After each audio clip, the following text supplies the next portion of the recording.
Hello, and welcome to the Dance Physio Podcast, a podcast designed to explore ideas and foster discussion around dancer health and wellness.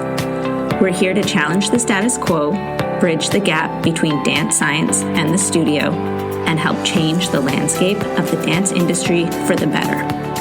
I'm your host, Erika Mayall, a dancer turned physiotherapist who is deeply passionate about leaving the dance world better than I found it. I'm so glad you're here. Let's get started. Hello, everyone, and welcome back to another episode of the Dance Physio Podcast. Today, we are going to dive into talking about the off-season and what off-season training plans could look like or should look like. If you have not yet listened to the podcast episode on periodization, and that is episode 6, I will link it in the show notes for you. I encourage you to listen to that one first because it kind of talks about periodization as a whole and the concept of periodization and what that looks like over the course of a whole season. And today's episode, we're just going to dive into, I'll talk about postseason just like super briefly, but really we're going to dive into the off season. So if you are not super familiar with the concept of periodization and how we can implement that in dance and what that might look like in dance, definitely go check out episode 6 of the podcast. It'll give you just some background information about that. And then I would dive into this episode. So I have very strategically planned this episode for this time of year, sort of end of May-ish. I don't actually know exactly what day this is going to drop on or the date, but end of May is when this episode is planned for because it's when most dancers, at least in North America, are starting to head into their off season, if they have an off season. I'll talk about that in a second.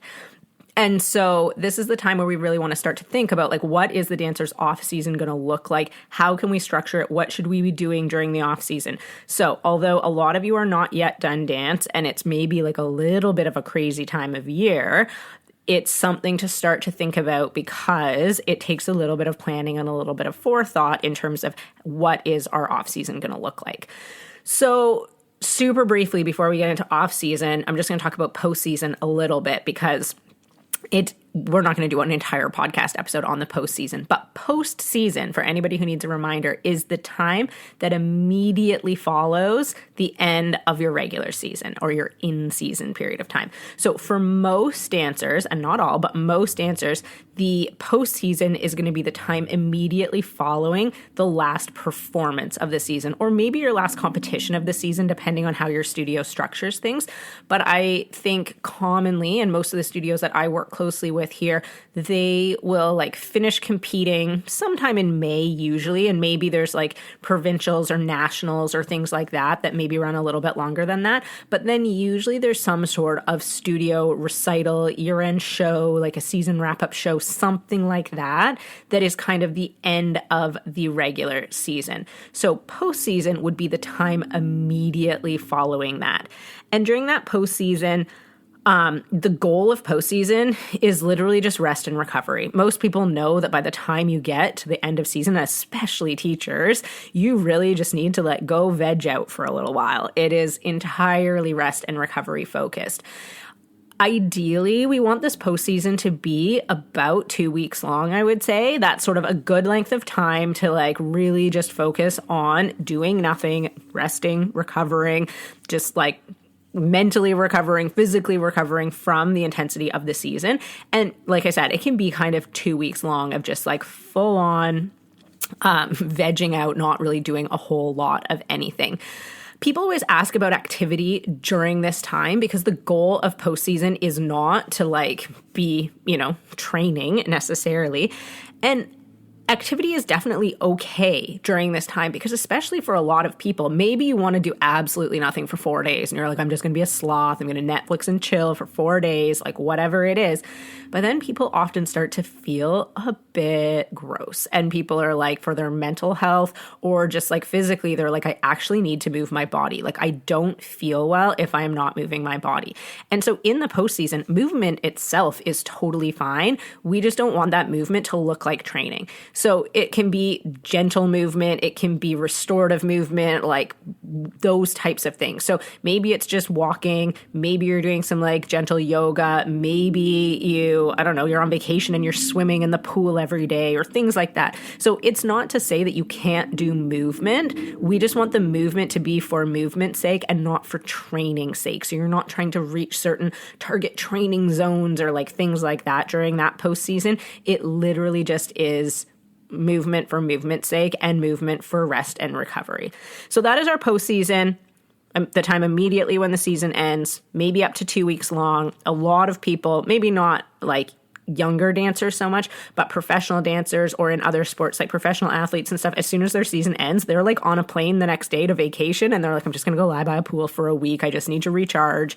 So that is the purpose of postseason, is just to like really switch off and recharge. Then we transition into the off season. And I think there's a misconception that the off season is the time where you're like doing nothing, but that's really what postseason is for. Off season is your opportunity to work on things that you do not have the capacity to work on during the season, where it's just really intense. You have like lots of competitions, you have lots of shows and performances, maybe you have exams, things like that. You don't have a chance often to work on some really like base level principles. So the two biggest things that we prioritize in the off season is working on cardiovascular fitness and working on strength. And these are both parameters that we know that dancers traditionally are lacking in. So when we look at the research, we know that dancers often don't have adequate cardiovascular fitness to like sustain their performance demands, because the way we train in class is very like anaerobic, in the sense that we're starting and stopping all the time. So we do one exercise and then we stop and we get correction. So you're like sort of resting and recovering. We don't do a lot of steady state cardiovascular work in dance, like in a regular studio setting. And I'm sure all of you know that, because when it gets to the time where maybe you're working on a piece that's like longer in duration. So maybe you're doing a dance that's like 15 minutes long and you have to run the entire thing through. People are struggling by the end, because often our cardiovascular fitness is not where it should be, even though we're dancing 20, 30, 40 hours a week.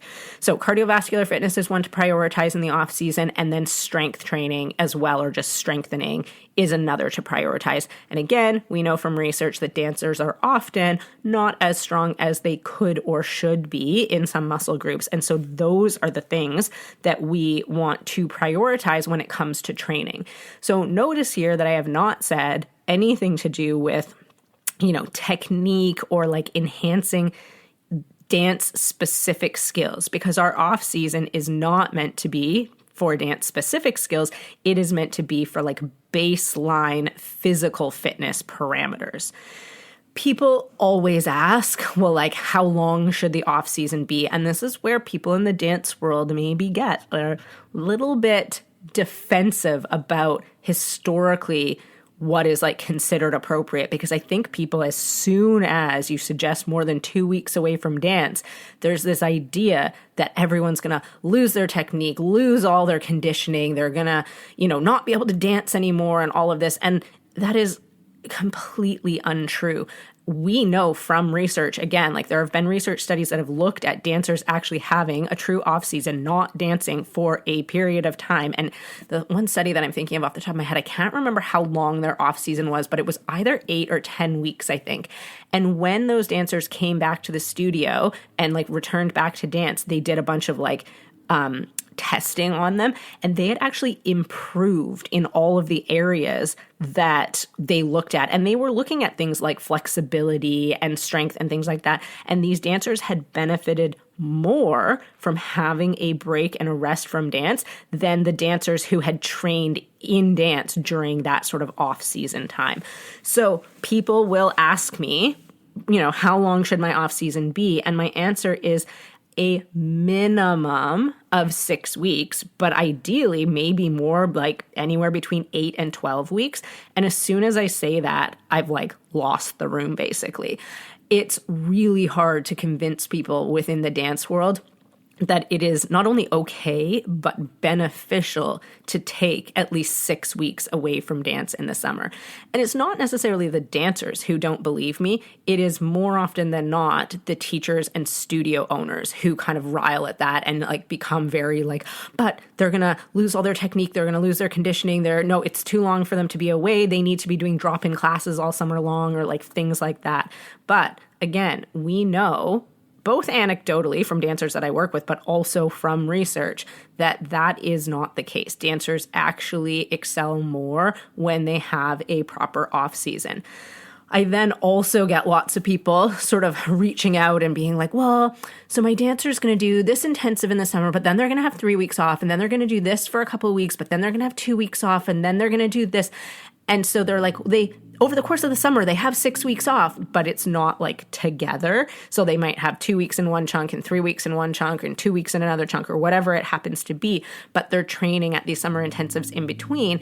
And that also is not ideal. If we are using our off season to work on things like cardiovascular fitness and strength and things like that, like we talked about, we want that off season to be like kind of consecutive if possible, because otherwise really what we're looking at is kind of just having like rest and recovery weeks in like a schedule of like, if we were looking at like periodization as like a schedule. So you're not actually truly getting an off season. You're just maybe having like a taper week or a rest and recovery week. And so again, that will make more sense if you've listened to the episode on periodization like as a whole. So we do, where possible, want to have an off season that is like consecutive weeks of being out of the studio and being away from dance. And again, this is where we get a lot of pushback. And part of it is just a scheduling thing. There's so many opportunities for dancers in the summer right now, and a lot of them are incredible opportunities. And so dancers want to take advantage. But when we then look at like the dates of them, because obviously you have no control over that, it's not always ideal for then also structuring kind of an off season in terms of having that break away from the studio. So it's just something to think about, that if you are a dancer or a dance parent and you're trying to decide about different opportunities like in the summer in terms of training opportunities and stuff like that, maybe looking at the dates and what that does to your schedule for the remainder of the year becomes one of the deciding factors in which programs or opportunities you're going to take advantage of. Also, if you are a dance teacher or a studio owner and you're looking at putting in some summer intensives at your own studio or doing, like I know lots of studios do like choreography in the summer, and so they'll have like a choreography week and things like that. You want to look at where you're doing that so that you're still allowing your dancers to have an off season. Because if we're throwing that in and we're being like, okay, you need to come in for these 2 weeks in the middle of July and then these 2 weeks in the middle of August, then we've broken that up and we're really not allowing a proper off season. So maybe we're better off scheduling all of that stuff towards the end of the summer. And so it kind of acts as a bit of like preseason while also being able to like start choreography for the following season or things like that. Anyway, there's lots of considerations with that, but just in general, something to consider is that we truly do want to have an off season that is weeks that are like grouped together. So what should that off season look like in terms of like the actual training that is happening? That is going to be different for different dancers. So again, different age groups, that's going to be different. If we have like younger dancers, and so I'm not talking about like 6, 7, 8-year-olds who are dancing recreationally and, you know, maybe they're dancing 5 hours a week and maybe they're even dancing competitively, but like they're young. Those dancers are generally just going to be doing other activities in the summer. So maybe they're going to like different camps that have different sports and activities, or they're riding their bike with friends, going to the beach, going swimming, things like that. That's enough for those dancers. They don't need to necessarily be participating in a structured off-season training plan. When we start to get dancers who are hitting that like more intensive like dance schedule, training schedule, competition schedule. So this oftentimes is dancers once we get to sort of like 12, 13, 14, their hours are increasing a lot. They've had like pretty intense seasons in terms of competitions and stuff. This is where we want to like start to think about being more intentional about what their off season looks like. So those off seasons may also look different than like a professional dancer who still needs an off season, but their off season training might look a little bit different. So it is going to be individual to the dancer, but I'll give you some rough kind of ideas or suggestions.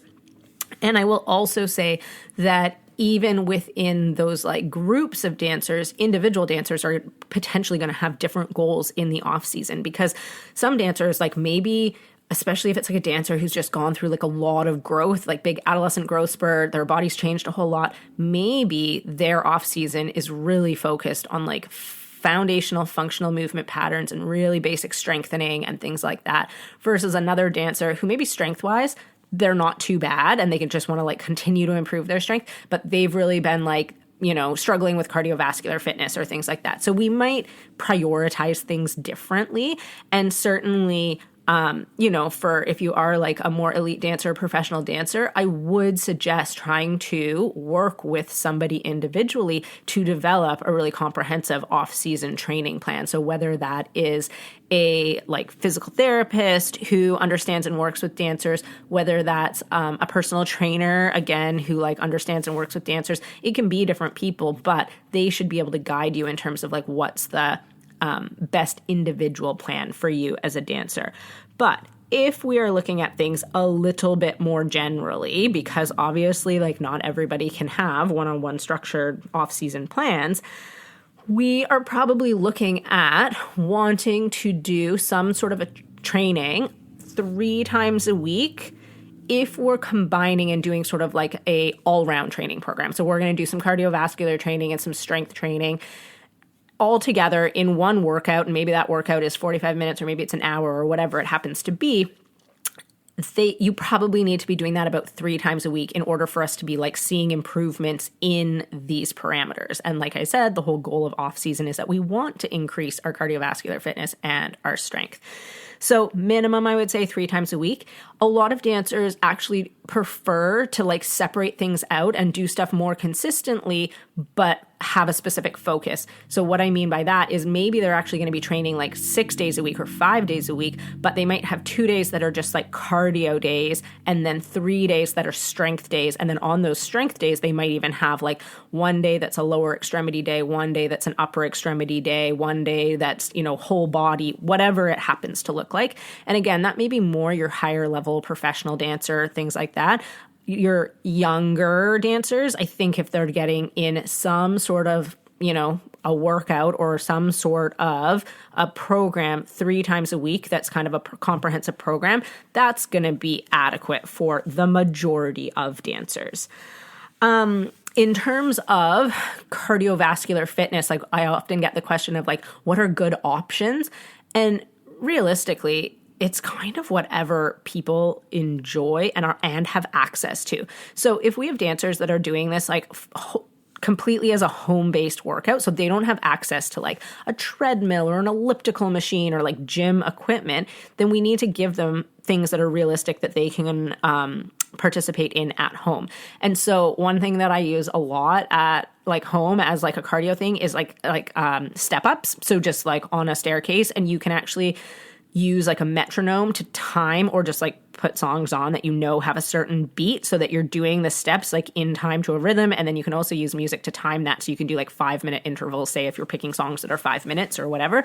So step ups are a great option. Things like swimming are great. Things like bike riding are great. It can honestly be anything as long as we're getting that training response that we want. So we need to make sure that we're raising and elevating our heart rate enough that we're getting into like a cardiovascular training zone with those activities.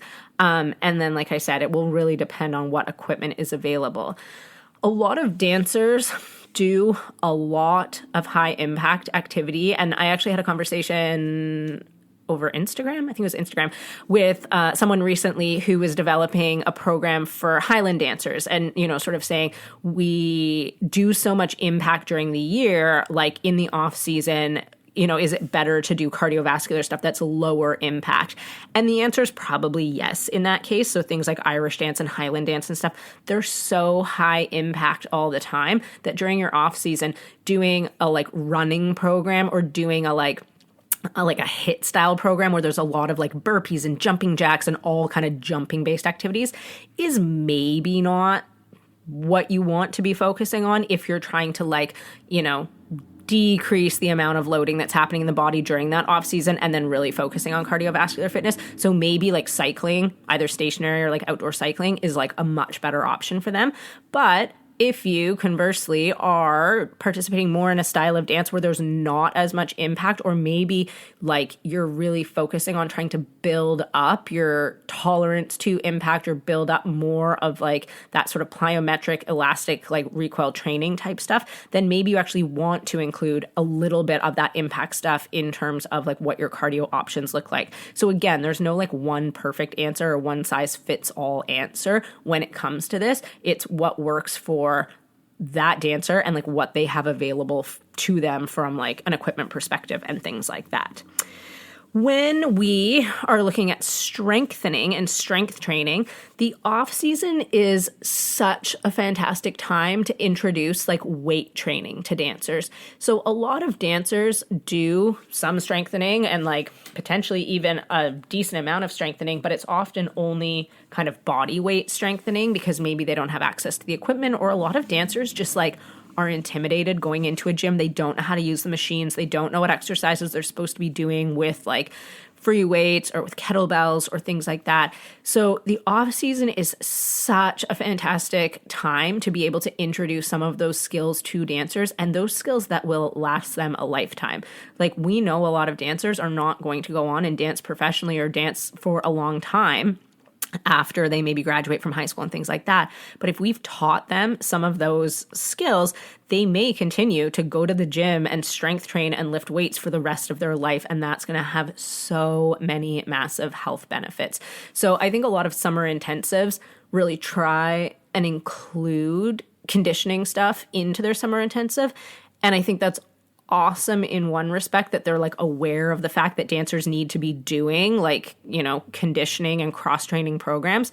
But on the other hand, these intensives are often already huge numbers of hours a day. Like maybe the dancers are dancing 8 hours a day already. So do we really need them to then also be doing like a HIIT circuit in the middle of the day in that summer intensive? Maybe not. And so maybe this is an awesome opportunity to bring in a personal trainer or a physiotherapist or somebody and introduce the dancers to like weight training and strengthening concepts, and take them on a field trip to a gym and like show them and teach them how to use all of the equipment, because those skills are going to be so valuable for them going forward.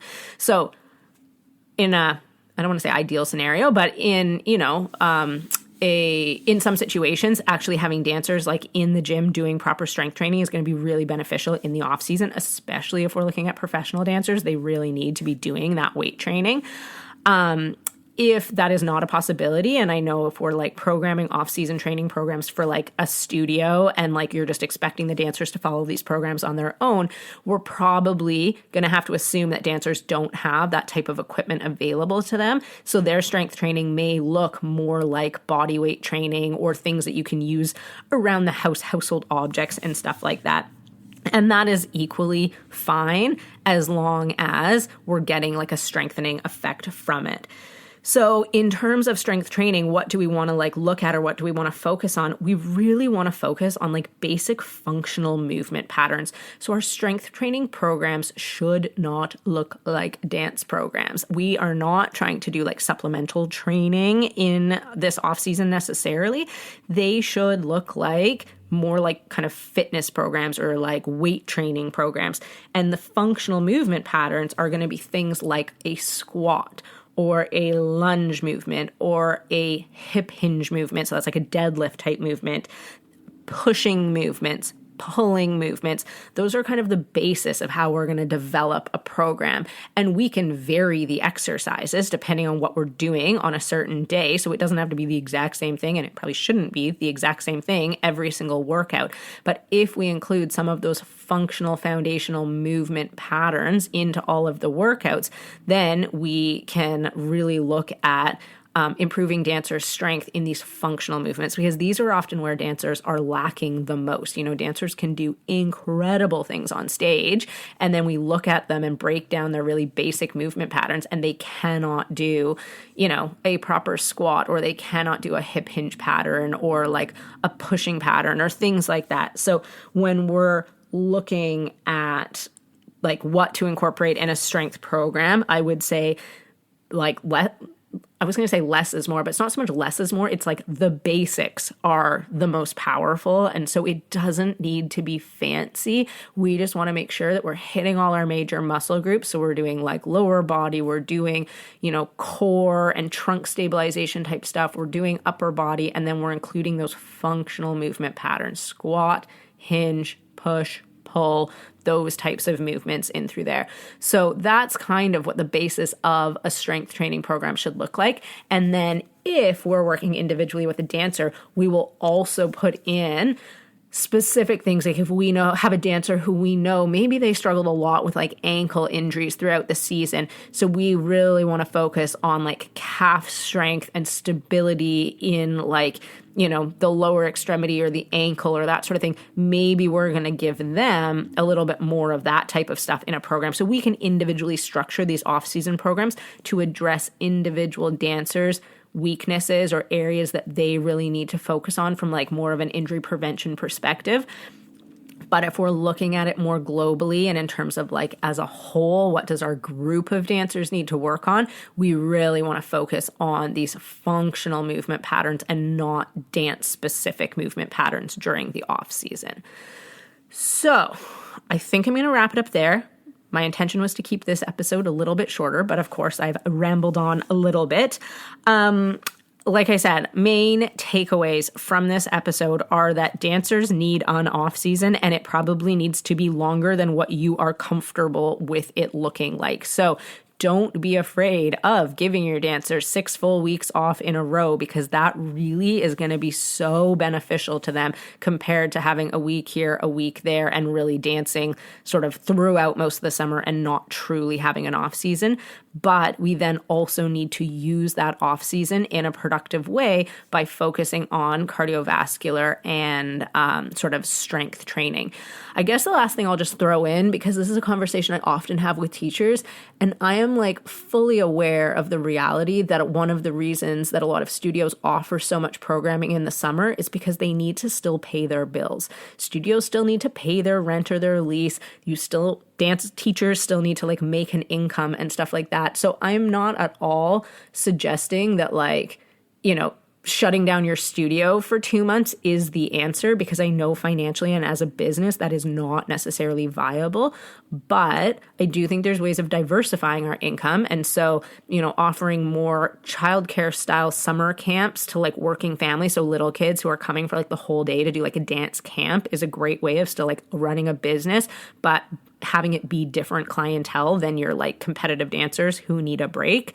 And then also, if you do want to offer drop-in type things throughout the summer, maybe you're offering drop-in off-season training that looks like functional fitness training as opposed to offering dance classes during the summer. And so, you could still have those happening, say 3 times a week on like a drop-in basis, or whatever it looks like, and dancers can come and do their conditioning in a group setting and like have a teacher correcting them and that sort of thing. And maybe you bring in a local personal trainer to offer those, or whatever that looks like. So there are creative ways of offering it. I'm not at all sort of saying like you all need to close your businesses for 8 weeks to allow the dancers to rest. We just want to be really aware of what that programming looks like so that we're still able to implement periodization and allow the dancers the best chance at being able to perform optimally. So that is the last thing I will say about off-season training. If you have any questions, please feel free to reach out to me. You can reach me on social media at Dance Physio Erika, or you can send me an email. My email is in the show notes. Once again, thank you so much for listening, and I hope you have a great rest of your day.